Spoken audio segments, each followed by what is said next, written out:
The treasure, if it existed, was buried in this corner. The time had at length arrived. 2 feet of earth removed, and Dante's fate would be decided. He advanced towards the angle, and summoning all his resolution, attacked the ground with the pickaxe. At the 5th or 6th blow, the pickaxe struck against an iron substance. Never did funeral knell, never did alarm bell produce a greater effect on the hearer.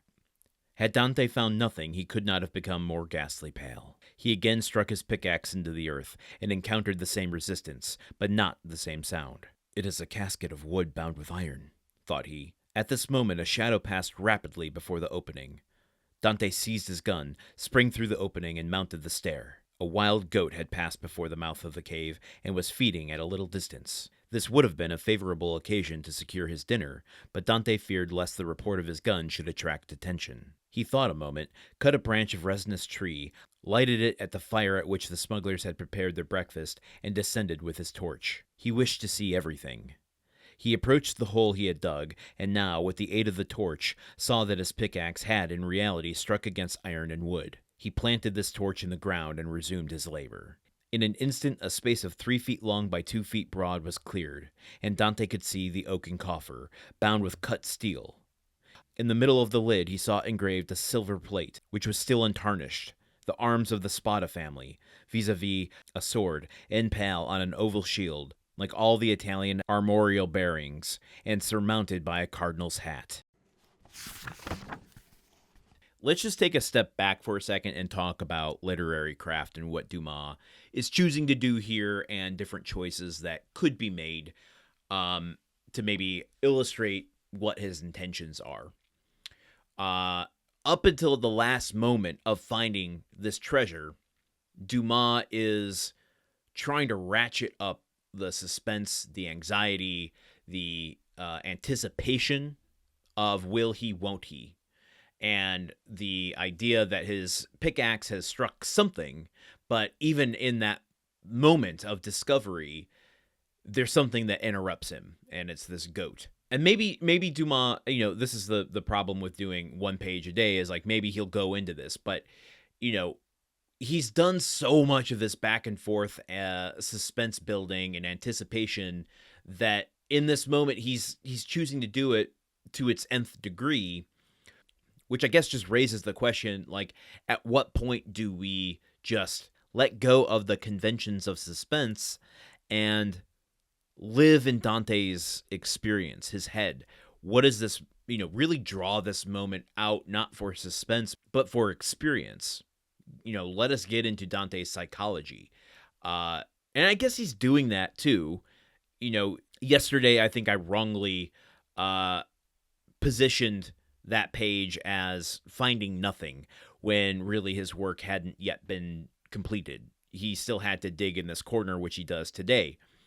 And all of what we've talked about over the last 2 or 3 episodes has been about the doubt, the hesitation, and that's all there, I guess. So I'm not like criticizing it, but it is interspersed with these kind of like unmotivated, undiegetic jump scares, if you will, if you want to compare it to like a slasher film.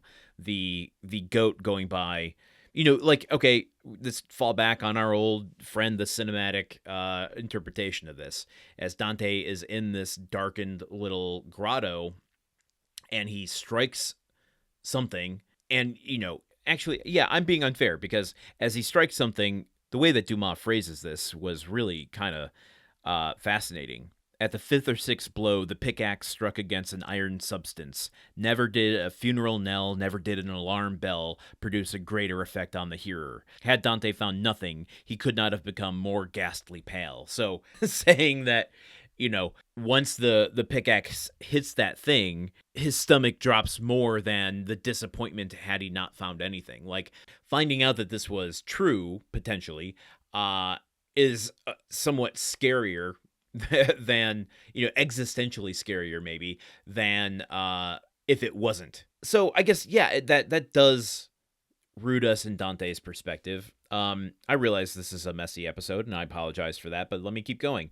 We go back to the cinematic language, and it's like, as a viewer, as a reader, let me luxuriate in that moment of his head for a minute. Like, take a few paragraphs and bring me into what does that mean? What could that possibly have, psychologically as an effect on him? I want to sit with him and see the reaction on his face. I want to absorb his emotional inner life here.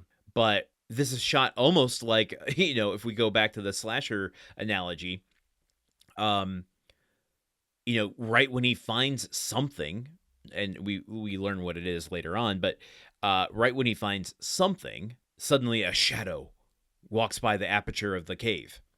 We don't know what it is, and it raises Dante's hackles.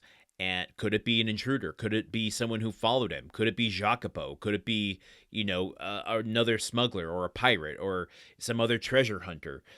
Someone who means him harm, someone who doesn't know what's happening, someone he would have to share the treasure with, someone that he would have to kill in order to protect his secret. You see it rush by. I'm picturing it shot from within the cave, looking up the aperture and just seeing the shadow rush by quickly.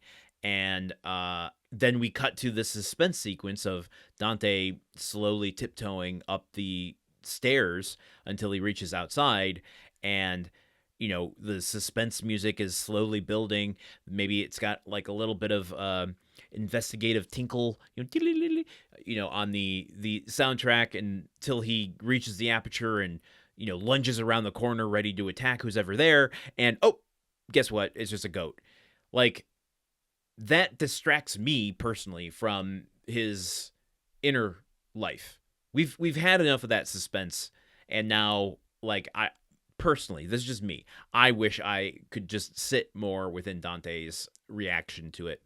But as he finds at the end of this, this kind of empirical evidence that Spada's family emblem is on this coffer, this oaken coffer, he might have found it. This could be it. I mean, it almost certainly is, but what's inside of it, maybe once he opens it, that's when we'll get the, psychological, emotional response of Dante. So maybe I'm getting ahead of myself, but we had fun getting there, didn't we? Okay, there's only 2 episodes left of chapter 24. Tomorrow's the penultimate episode. Just want to briefly remind you that if we can get 5 new ratings and reviews on Apple Podcast, Spotify, YouTube, wherever you can, I will release Premature Burial by Edgar Allan Poe as a reading on our Patreon over at patreon.com/gruntworkpod. Right now, you can go over there and get a spooky season reading of The Telltale Heart by Edgar Allan Poe. So if that interests you, you can go do that for as little as $1 per month. But I will go more into that tomorrow and the next day. So join me here then, won't you? Okay, goodbye.